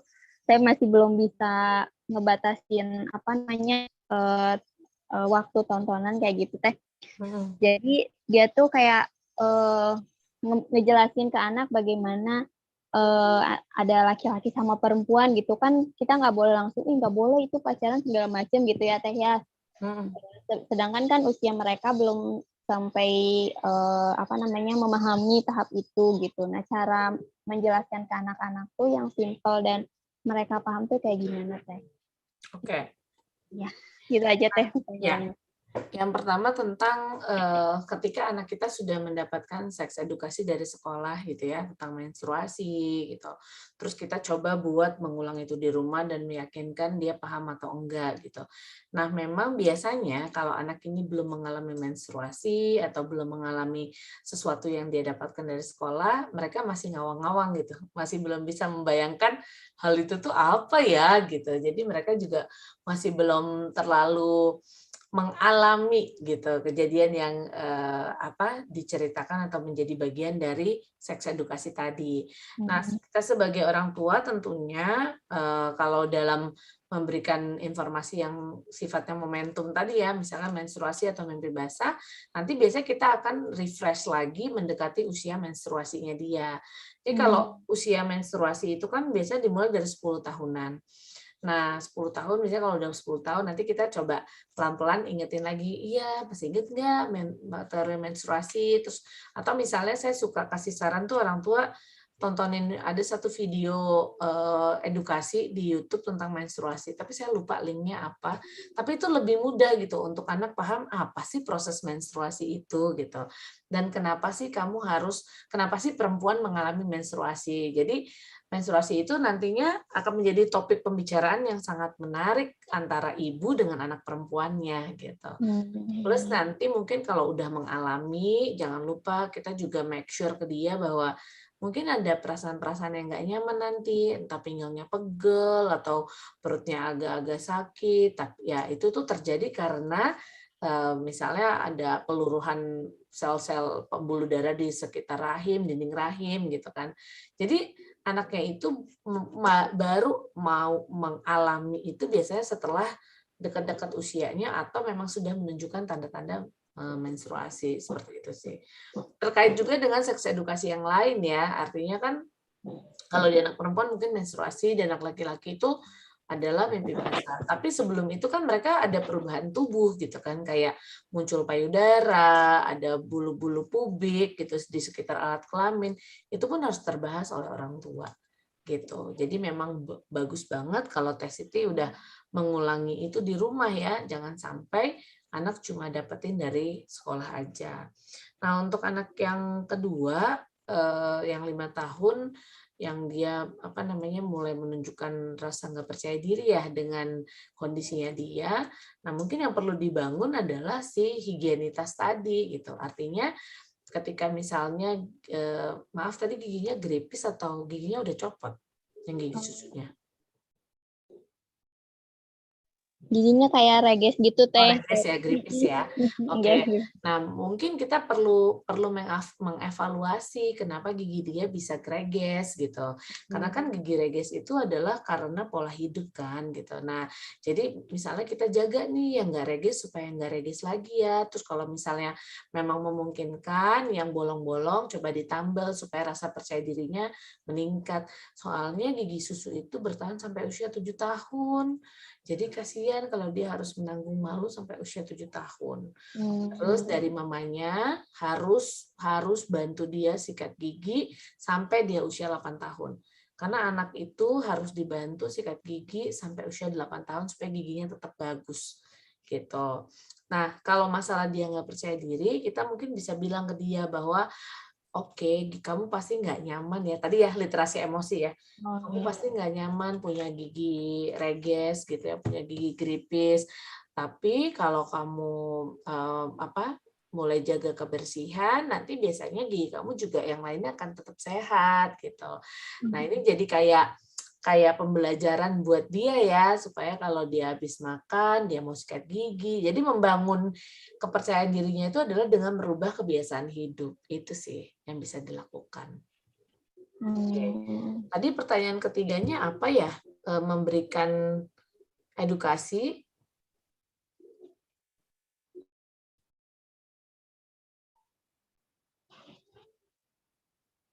Halo. Iya Teh, pertanyaan ketiganya memberikan edukasi tentang relasi gitu. Oh iya, oke. Nah jadi memang gini, agak tricky ya ketika kita mau memberikan edukasi tentang relasi, karena kan anak kita itu biarpun dikata anak kita nggak pernah nonton sinetron gitu ya misalnya, tapi kan teman-temannya mungkin nonton atau dia bisa scroll di media sosial mungkin seperti itu. Jadi yang bisa kita tanamkan adalah apa yang sebenarnya menjadi nilai dalam keluarga. Kalau misalnya kita punya nilai bahwa kita tuh nggak mengenal pacaran ya gitu, misalnya anaknya udah pada remaja nih, terus kita info bahwa biasanya anak remaja itu udah mulai suka tuh sama teman-teman yang lawan jenis. Kita harus bicarakan itu. Tugas perkembangan anak remaja itu harus kita bahas. Jadi momen anak bertambah usianya nambah nih setiap tahun, momen itulah kita menggambarkan kepada mereka tugas perkembangan gitu.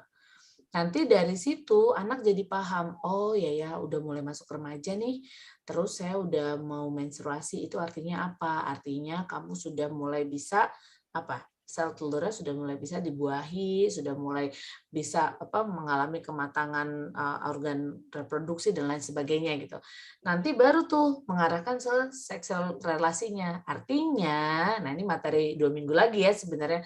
Artinya nanti ketika kamu sudah mulai masuk remaja, kamu sudah harus bisa melakukan yang namanya pembatasan diri gitu. Misalnya kalau ke temen cowok mungkin nggak bisa kayak waktu kamu masih kecil tiba-tiba nemplok ke temen cowok misalnya kayak gitu. Jadi kita harus kasih tahu dia batasan-batasan seperti apa dalam pergaulan. Jadi nggak melulu tentang pacaran gitu. Nah mulai dari situ dulu. Terus nanti kalau misalnya dia nanya, aku boleh punya pacar nggak Umi? Kalau SMP gitu misalnya gitu kan. Oh ya, keluarin aja value-nya keluarga. Kalau misalnya value-nya adalah nggak boleh pacaran, dan memang kita mau menerapkan itu ke anak semenjak dini, ya kita kasih tahu. Di dalam keluarga kita nggak ada. Nah, harus ada di dalam keluarga kita. Supaya anaknya nggak protes, karena aturan setiap keluarga itu berbeda-beda. Ada keluarga yang mungkin membolehkan anaknya pacaran, tapi ada keluarga yang nggak bolehin gitu. Jadi kita harus ada ininya nih, ada boldnya. Di dalam keluarga kita, aturannya adalah kita nggak mengenal kata-kata pacaran. Kamu boleh berteman dengan siapa aja, kamu boleh mencari ilmu dengan leluasa, kamu boleh belajar dengan gembira, tapi memang kita tidak menganut sistem pacaran, misalnya seperti itu. Jadi ada batasan-batasan yang mulai diberikan kepada anak terkait dengan aturan-aturan keluarga. Dan itu yang harus disampaikan ke anak secara jelas. Jangan tunggu anaknya melakukan sesuatu dulu baru ditegur gitu. Seperti itu sih. Jadi Teh kalau untuk maaf Teh, Jadi kalau untuk anak yang usia 5 tahun atau 3 tahun gitu, ngejelasin kayak misalnya dia ngelihat ada orang berduaan, terus mereka senyum-senyum gitu. Nah, Itu bilang aja itu cara mereka berkomunikasi gitu. Kalau mereka, jadi jangan langsung diarahkan ke sesuatu yang kaitannya intimate relationship gitu. Karena apa yang ada dalam kepala anak 5 tahun beda dengan apa yang ada dalam kepala anak usia remaja gitu. Jadi misalnya saya bertanya ke anak 4 tahun, ini kamu lihat nggak ada 2 kakak yang duduk di sana? Iya, mereka lagi ngapain? Ngobrol gitu. Yang dia lihat adalah ngobrol. Tapi mungkin yang kita lihat adalah ngobrolnya sambil sender-senderan, terus mungkin sambil cubit-cubitan pipi gitu. Kita nggak usah bahas yang nggak ada dalam kepalanya anak gitu. Jadi kita berangkat dari apa yang sebenarnya mereka pahami. Kadang-kadang orang tua itu terlalu rumit gitu kan mikirnya. Aduh, itu gimana tuh dia memahami? Beda misalnya gini, misalnya ada film tentang keluarga gitu ya. Terus ayahnya cium pipi ibunya, terus anaknya tanya, kok anak laki-laki, kok orang laki-laki cium pipi perempuan gitu, misalnya gitu ya. Kita kasih tahu bahwa itu dia berperan sebagai ayah kayak ayah nih berkasih sayang kepada ibu dengan cara cium pipi atau peluk gitu. Itu kan nggak apa-apa dalam keluarga, itu adalah cintanya keluarga gitu. Nah, artinya kita boleh menjelaskannya sesuai dengan norma yang sesuai di dalam kepalanya si anak. Jangan jauh-jauh jelasin nanti pusing sendiri. Ada masanya kok. Kita menjelaskan tentang sesuatu yang kayak anak nonton film, aku malu lihatnya malu gitu. Nah, itu berarti kita tanya, apa yang bikin kamu malu? Itu soalnya omnya kok peluk-peluk tantenya misalnya gitu. Nah, baru tuh dari situ kita coba jelaskan sesuai dengan yang dia pahami. Gitu sih, Teh Siti. Kalau misalnya kita ngebecandain kayak gini Teh, cie suka ya sama. Nggak boleh. Itu nggak boleh. Nggak boleh ya Teh? Nggak boleh. Apalagi nanya misalnya ke anak TK, siapa pacar kamu di sekolah? Aduh, itu aku sebel banget deh kalau udah dengar orang tua, ada orang dewasa yang nanya kayak gitu. Atau cie, deket-deket cie, itu nggak boleh banget. Ya Allah, gitu saya. Jadi saya suka ngebecandain gitu, cie suka ya, kayak gitu Teh, berarti nggak boleh ya Teh? Ke anak umur 5 tahun, mereka nggak paham. Gitu. Artinya kita malah membuat mereka bingung apa sih yang dicie-ciein gitu. Iya. Berarti kalau anak kayak begitu Teh, dia jadi ngerti gitu loh Teh. Jadi kalau misalkan udah terbiasa dibegituin, dicie-ciein. Iya. Karena akhirnya kita yang menarik pemahaman dia yang belum semestinya muncul kan. Iya. Tanpa disadari ya, jadi anak itu jadi mengerti tersendiri gitu ya Teh. Iya, betul. PR juga nih. Banyak PR banget ya. Oke. Iya, anak saya perempuan semua Teh, jadi rada aduh. Semangat. Iya Teh. Kita coba ke chat ya, Ken. Mudah-mudahan menjawab ya, Teh Siti.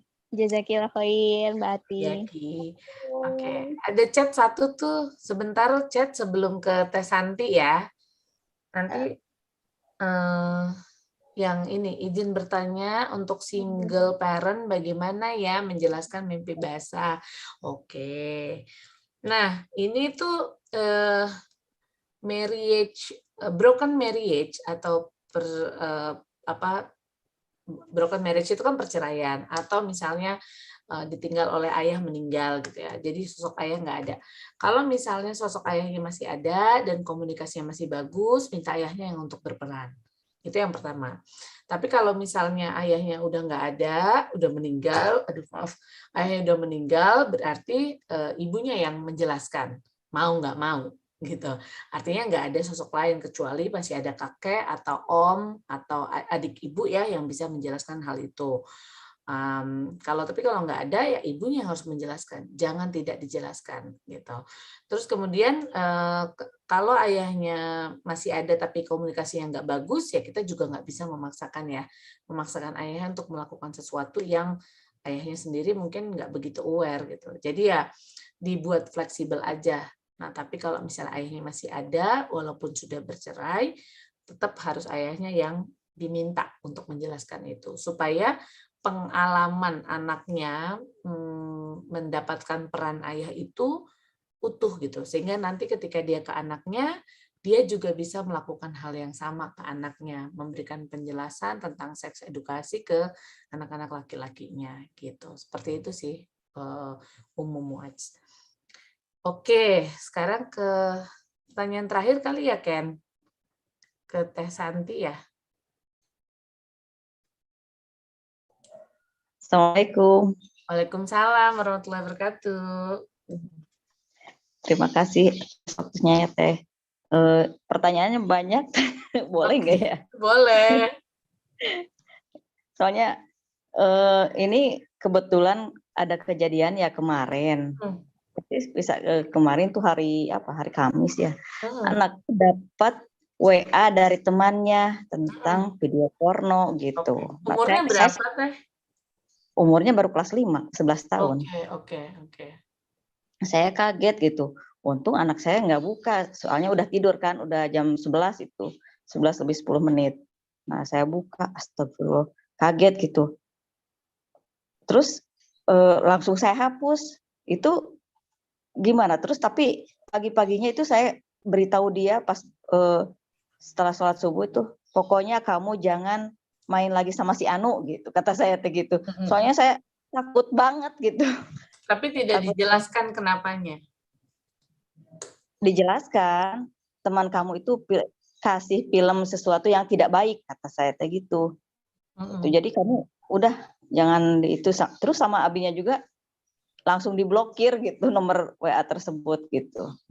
Itu bagaimana itu? Apa sudah betul atau belum gitu? Baik. Jadi itu handphone anaknya ya? Iya, handphone anak saya. Ya, pertama sebenarnya kepemilikan handphone secara pribadi itu minimal usia 13 tahun. Karena biasanya memang anak di bawah usia 13 tahun itu belum memiliki kontrol yang baik, gitu kan, untuk memilah, memfilter dan lain sebagainya. Jadi kalau usia 13 tahun pun masih harus dipantau gitu ya, usia-usia SMP. Nah, jadi yang dikhawatirkan memang hal-hal seperti ini nih, gitu kan.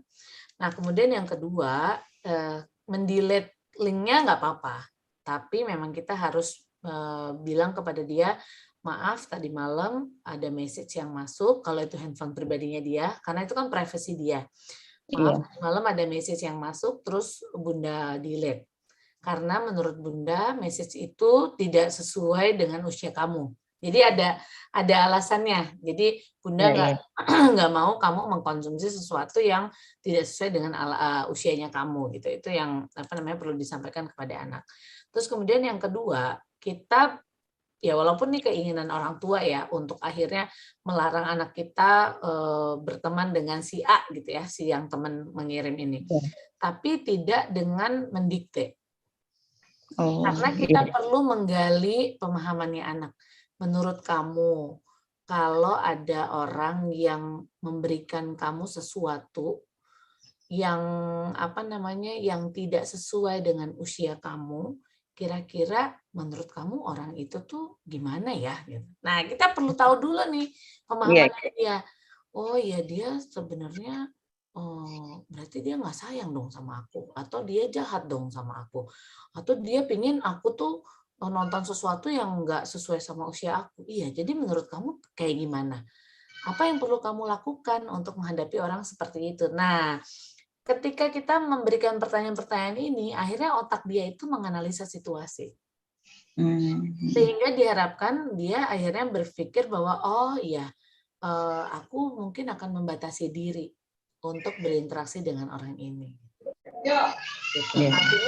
Artinya ketika kita nggak bisa memfilter orang-orang yang akan melakukan sesuatu ke kita gitu ya. Tapi yang bisa kita jaga adalah bagaimana anak kita bisa membatasi dirinya untuk tidak terpengaruh dari apa yang diberikan oleh orang lain. Karena ketika ada yang menyebarkan link itu mungkin ya menurut saya itu juga perlu ada intervensi dari orang tuanya si penyebar link. Jadi harusnya di screenshot dulu, terus kemudian dikirim ke orang tuanya. Gitu. Oh, diberitahukan ke orang tuanya juga. Iya, karena itu sudah ada kaitannya dengan pornografi. Jadi kita tuh harus memerangi pornografi bersamaan. Harus saling bergandengan tangan sama orang tua. Oh, saya sama suami teh udah jangan dikirimin sama orang tuanya, katanya gitu, dilarang. Jadi saya simpan screenshotnya aja gitu di HP jadi saya supaya, aja. jadi maksudnya dikirimin ke orang tuanya itu bukan, nih lihat nih anak lo udah kirim-kirim sesuatu yang enggak, bukan. Tapi justru untuk membantu supaya kita nggak membentuk generasi yang kecanduan sama pornografi. Karena masalah pornografi ini masalah kita semua. Itu masalah semua orang tua. Dan kita memang harus membantu semua anak Indonesia terbebas itu ya. Soalnya kan otak mereka tuh akan sangat terganggu kalau mereka mengkonsumsi sesuatu yang tidak pada usianya. Seperti itu sih. Itu memberitahukannya itu bagaimana ya? Saya takut tersinggung gitu. Nah, memberitahukannya itu dalam level menginfokan bahwa saya khawatir ini ada pihak-pihak yang maksudnya bukan seuzon sama anaknya gitu, jadi berhusnuzon. Mungkin dia salah kirim atau dia dapat link dari orang yang tidak bertanggung jawab. Jadi ayo bareng-bareng yuk kita coba rajin cek handphone anak kita misalnya gitu. Jadi lebih ke arah sana sih, karena apa namanya saya peduli dengan si A misalnya, karena dia juga temannya anak saya gitu. Jadi kita menunjukkan kepedulian kita, bukan menyalahkan ngapain sih anak kamu kirim-kirim ini ke saya. Pasti kalau sebagai orang tuanya akan marah kalau seperti itu kita menegurnya. Tapi kalau kita berempati gitu ya, maksudnya ini sesama orang tua, sesama ibu, yang kayak gitu sih. Ya pinter-pinternya kita ya mengatur bahasa. Iya. Terus yang kedua tentang mimpi basah gitu ya. Bagaimana cara menyampaikannya kepada anak gitu. Terus sempat katanya di tempat ngajinya gitu belajar mandi mimpi basah mandi wajib gitu ya. Kata anak tuh. Katanya begini betul tidak? Ya betul begitu urutannya gitu ya. Dari mulai wudhu terus itunya ya akhir gitu ya. Nah, ketika nanya mimpi basah itu apa gitu, apa benar itu ngompol sperma katanya gitu. Saya bingung jawabnya gimana. Terus kebetulan abinya lagi di rumah gitu. Saya bilang tanya aja sama abi gitu. Tapi abinya juga nggak jawab gimana gitu, nggak ngasih pengertian gimana gitu. Terus saya harus gimana tuh? Ya harus paksa abinya buat belajar. karena memang abinya yang harus menyampaikan gitu.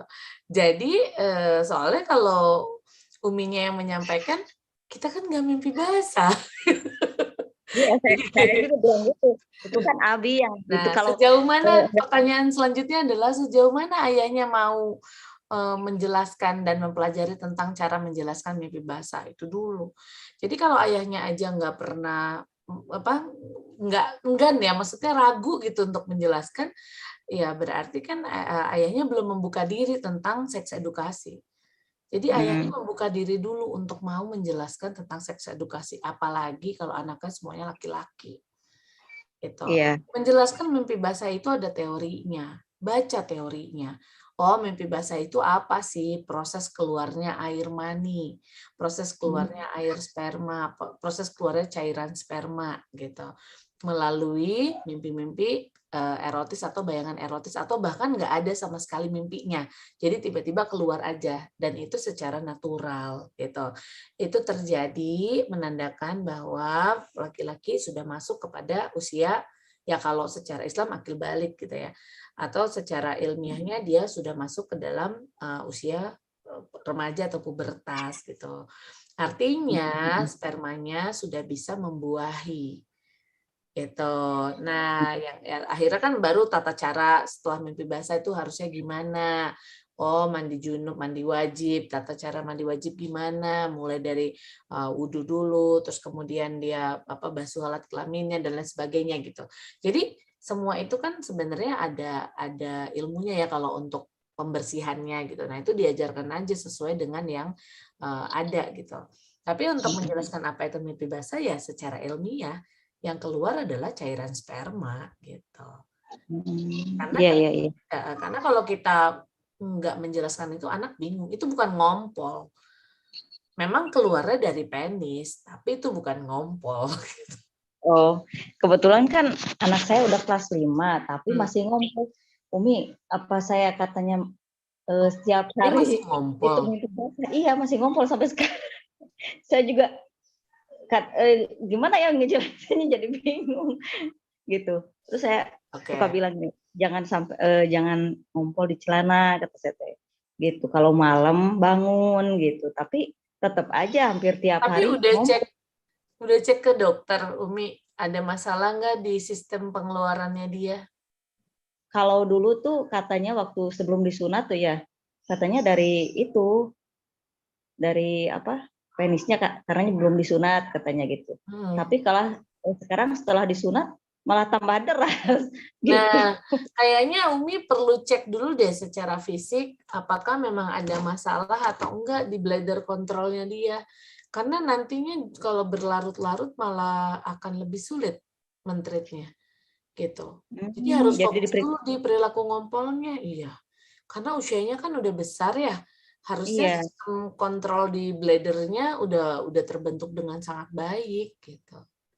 Itu apa langsung ke spesialis alat kelamin atau ke DSA dulu, dokter spesialis anak dulu untuk diminta rujukan ke dokter yang khusus menangani si bladder control atau sistem pembuangan gitu. Supaya tertangani sejak dini ya, Umi. Iya, dari tahun kemarin tuh setelah lewat kelas 3 tuh tadinya mau diajak gitu, tapi kata suami tuh nanti juga ada masanya katanya gitu. Karena kelas 5 itu udah terlalu besar, Umi. Sebab tetangga saya ya anak bibi gitu. Sampai SMP kelas 3 masih gitu. Ya jangan dibandingin sama anak orang lain. Iya, kan anak kita beda. Iya, saya juga mikirnya gitu, tapi suami bilang itu juga cenah akhirnya berhenti sendiri gitu. Oh iya. Gitu. Ya saya hanya memberikan saran kalau memang ingin tepat ya coba dicek aja ke DSA karena kita nggak bisa coba-coba kalau udah masalah fisik. Oh iya. Begitu ya Umi ya. Ini jawabannya. Yang ketiga masih banyak, ini ada 8 pertanyaan. Aduh, banyak sekali. Umi boleh di hold untuk minggu depan nggak? Soalnya punten saya mau ada webinar lain. Oh, atau satu lagi boleh nggak? Boleh. Apalagi ini kan remaja ya, remaja masih kita bahas 2 minggu lagi. Iya, soalnya anak saya itu kan ada yang udah 22 tahun masih sampai yang terkecil, soalnya anaknya banyak. Iya, nggak apa-apa. Gitu. Nah, ini kan berkaitan dengan itu ya. Sekarang di sekolah agamanya itu mengadakan pesantren kilat seperti pesantren gitu ya. Jadi nginapnya di madrasah gitu. Tapi sekolahnya di sekolah seperti biasa gitu ya. Nah, anak itu pengen banget yang anak saya itu kelas 5 itu ya. Tapi karena masih ngompol gitu ya. Saya larang gitu. Oke. Tapi anaknya pede aja gitu. Saya khawatirnya takut nantinya dibully sama teman-temannya gitu kalau itu tadi ya gitu. Jadi sebenarnya menurut saya apa yang tadi Umi bilang betul, artinya perilaku ngompol itu akan menjadi bahan bully pastinya, apalagi dia sudah masuk usia remaja. Jadi menurut saya saat ini langkah strategisnya adalah Umi coba fokus dulu ke sistem bladder controlnya dia. Justru itu menjadi pertanyaan, kenapa kok sampai usia sekarang dia masih belum bisa mengontrol pembuangannya seperti itu, supaya itu menjadi langkah awal ya, nantinya dia jadi bisa lebih percaya diri gitu. Karena kalau misalnya dengan kondisi seperti itu dia masuk boarding school atau masuk kayak sistem pesantren gitu, nanti akan mempengaruhi perkembangan psikisnya dia kalau dia diketawain temennya atau dia diejek, nah itu malah akan menimbulkan masalah baru nantinya. Jangan pernah membandingkan anak kita dengan anak orang lain atau menganggap bahwa nanti juga beres sendiri gitu. Enggak, kadang-kadang kita harus peka sebagai orang tua dan tidak bisa mengabaikan begitu saja sih, apalagi kalau anaknya banyak ya Umi gitu. Artinya itu adalah konsekuensi kita ketika kita memiliki anak banyak gitu. Kita harus benar-benar melihat kualitas pengasuhan kita kepada setiap anak. Seperti itu ya Umi. Iya, dan kebetulan kan yang kelas 5 itu kan ADHD gitu ya Bu. Jadi iri sama kakak-kakaknya, kok perhatiannya agak beda katanya gitu. Apa itu salah atau enggak itu saya perhatiannya beda tuh? Sebenarnya sih ketika dia ada kondisi special need, mungkin ya mau nggak mau memang ada porsi yang berbeda ya, gitu antara kondisi anak yang normal dengan yang special need. Diberikan pengertian aja kakak-kakaknya, gitu. Tapi di satu sisi ada pengabaian juga kan ke anak ini, buktinya dia masih ngompol tapi itu nggak dijadikan fokus utama. Oh, ya tadinya saya fokusnya kan anaknya gagal fokus terus gitu. Jadi ke gagal fokusnya aja dulu gitu. Belum kalau ke masalah itu katanya nanti biarin kata suaminya gitu. Jadi saya ya udah ngikut suami aja gitu. Padahal harusnya dua ya berjalan bareng gitu ya, beriringan ya. Betul. Ya, terima kasih Jazakallah khair. Sama-sama. Wah, iya Ki. Simpen pertanyaannya ya Umi untuk 2 minggu lagi. Iya. Insyaallah. Baik, untuk yang masih punya pertanyaan mungkin bisa disimpan dulu ya. Nanti kita bahas lagi di pertemuan selanjutnya. Untuk minggu depan untuk Q&A atau gimana Teh? Minggu depan kita lanjutin yang untuk remajanya dulu aja ya Ken, sambil ya nampung pertanyaan gitu kan. Oke, jadi masih sex education tapi untuk remaja ya. Ya. Oke, baik kalau kayak gitu untuk semuanya. Umi Santi ya tadi ya. Nanti disimpan dulu pertanyaannya, kita bahas nanti minggu depan ya. Berarti udah ada 5 pertanyaan dari Umi Santi 2 minggu lagi ya. Iya. Jangan-jangan bertambah ya. Boleh. Nanti kita gantian ya. Disimpan pertanyaannya, disimpan ilmunya nanti. Oh ya, PPT-nya nanti di-share lagi ya. Boleh nanti di-share ulang aku share ke Niken ya. Ya, boleh. Oke, baik. Alhamdulillahirrabbilalamin. Untuk kajian parenting pekan ini, alhamdulillah sudah selesai, materi sudah selesai disampaikan, dan pertanyaan alhamdulillah semua sudah disampaikan ya. Jazakumullah khair untuk semuanya. Terima kasih banyak udah menyempatkan waktu siangnya di kajian parenting ini. Semoga semuanya bermanfaat, ilmu-ilmu yang bermanfaat, dan pertanyaan yang sudah dijawab juga menjadi bahan tambahan ilmu kepada kita semua. Semangat untuk umahat dalam sex education kepada sang anak. Semoga Allah mempermudahkan semua urusannya, diberikan kesehatan dan keberkahan semuanya. Baik, kita tutup kajian ini dengan istighfar 3 kali. Astagfirullahaladzim, astagfirullah, astagfirullah. Baik, dilanjut dengan doa kafaratul majlis. Subhanaka Allahumma wa bihamdika asyhadu an la ilaha illa anta astaghfiruka wa atubu ilaik. Dari ini kan mohon maaf apabila ada kesalahan, ada keterlambatan waktu. Sampai bertemu lagi di minggu depan. Sehat-sehat semuanya. Terima kasih Terati. Terima kasih Niken. Terima kasih semuanya. Assalamualaikum warahmatullahi wabarakatuh. Waalaikumsalam warahmatullahi wabarakatuh. Insyaallah sampai ketemu 2 minggu lagi ya. Iya Teh. Assalamualaikum. Waalaikumsalam.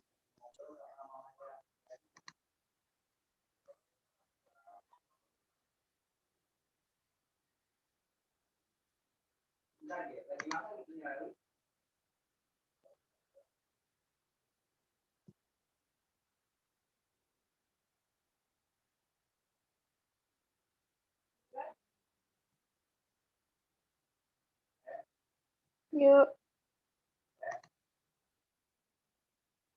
Ya.